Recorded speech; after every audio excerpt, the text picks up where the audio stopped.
بسم اللہ الرحمن الرحیم۔ اگر آپ ہمارے چینل پر نئے ہیں تو اسلامک اور دیگر چیزیں سننے کے لیے ہمارے چینل کو سبسکرائب کر لیں۔ ایک نوجوان خوبصورت لڑکی روزانہ اکیلی یونیورسٹی جاتی تھی۔ اس یونیورسٹی میں اس کا والد ایک ڈپارٹمنٹ کا انچارج تھا۔ ایک دن چھٹی کے فوراً بعد اچانک بادل گرجنے لگے، زوردار بارش ہونے لگی۔ ہر کوئی جائے پناہ کی تلاش میں دوڑ رہا تھا۔ سردی کی شدت بڑھنے لگی، آسمان سے گرنے والے اولے لوگوں کے سروں پر برسنے لگے۔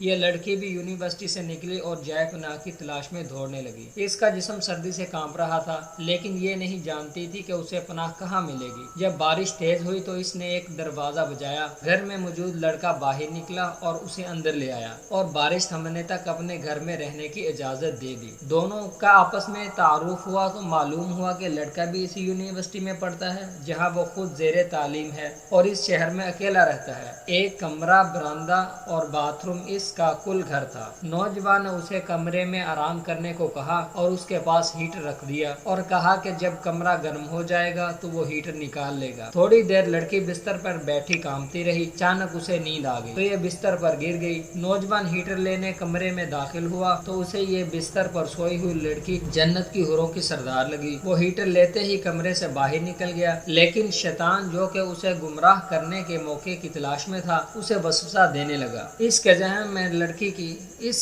میں لڑکی کی تصویر خوبصورت بنا کر دکھانے لگا۔ تھوڑی دیر میں لڑکی کی آنکھ کھل گئی۔ اس نے اپنے آپ کو بستر پر لیٹا ہوا پایا تو ہڑبڑا کر اٹھ گئی اور گھبراہٹ کے عالم میں بے تحاشا باہر کی طرف دوڑنے لگی۔ اس نے برآمدے میں اسی نوجوان کو بے ہوش پایا۔ وہ انتہائی گھبراہٹ کے عالم میں گھر کی طرف دوڑنے لگی اور پیچھے مڑ کر بھی نہ دیکھا، یہاں تک کہ اپنے گھر پہنچ کر باپ کی گود میں سر رکھ دیا جو کہ پوری رات اسے شہر کے ہر کونے میں تلاش کر رہا تھا۔ اس نے باپ کو سارا واقعہ منو من سنا دیا اور اسے قسم کھا کر کہا کہ میں نہیں جانتی جس عرصے میں میری آنکھ لگ گئی، کیا ہوا میرے ساتھ، کیا کیا گیا، کچھ نہیں پتا۔ اس کا باپ انتہائی غصے کے عالم میں اٹھا اور یونیورسٹی پہنچ گیا اور اس دن غیر حاضر ہونے والے طلباء کے بارے میں پوچھا تو پتا چلا کہ ایک لڑکا شہر سے باہر گیا ہے اور ایک بیمار ہے، ہسپتال میں داخل ہے۔ باپ ہسپتال پہنچ گیا تاکہ اس نوجوان کو تلاش کرے اور اس سے اپنی بیٹی کا انتقام لے۔ ہسپتال میں اس کی تلاش کے بعد جب اس کے کمرے میں پہنچا تو اسے اس حالت میں پایا کہ اس کے دونوں ہاتھوں کی انگلیاں پٹیوں سے بندھی ہوئی تھیں۔ اس نے ڈاکٹر سے اس مریض کے بارے میں پوچھا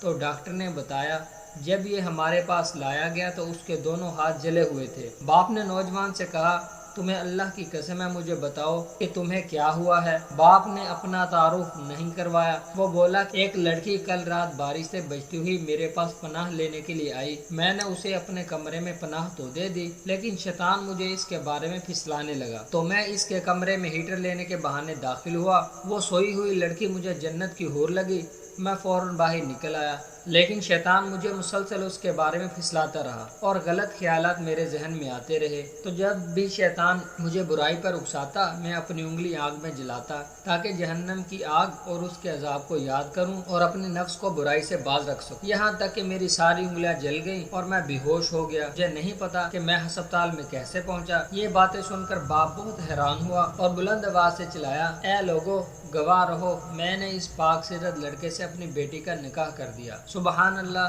یہ ہے اللہ سے ڈرنے والوں کا ذکر۔ اگر اللہ کا خوف نہ ہوتا تو اس لڑکے کی عزت محفوظ نہ رہ سکتی۔ جو بھی لڑکا یا لڑکی ناجائز تعلقات قائم کرتے ہیں یا غیر شرعی دوستیاں یا محبتیں کرتے ہیں تو وہ اپنے اس برے فعل کو چھپانے کی حتی الامکان کوشش کرتے ہیں۔ وہ چاہتے ہیں کہ والدین ان کاموں سے بے خبر رہیں، حالانکہ وہ یہ جانتے ہیں کہ اللہ ان کے ہر فعل سے باخبر ہے، پھر بھی ان کے دل میں اللہ کا خوف پیدا نہیں ہوتا۔ ایسا کیوں ہے؟ کیونکہ والدین نے بچپن سے ان کے دل و دماغ میں اللہ کے خوف کی بجائے اپنا ذاتی خوف، رعب و دبدبہ، سزا کا ڈر ہی بٹھایا ہے۔ اس لیے آج وہ اللہ سے بے پرواہ ہو کر والدین سے چھپ کر گناہوں کا ارتکاب کرتے ہیں۔ اور ایسے بھی والدین ہیں جنہوں نے اپنی اولاد کی تربیت خوف خدا پر کی تو ان کی اولاد نے بھی ہمیشہ برائیوں سے اپنے آپ کو باز۔ اگر آپ کو ہماری یہ ویڈیو پسند آئی ہے تو اس کو لائک اور شیئر کر کے صدقہ جاریہ کریں۔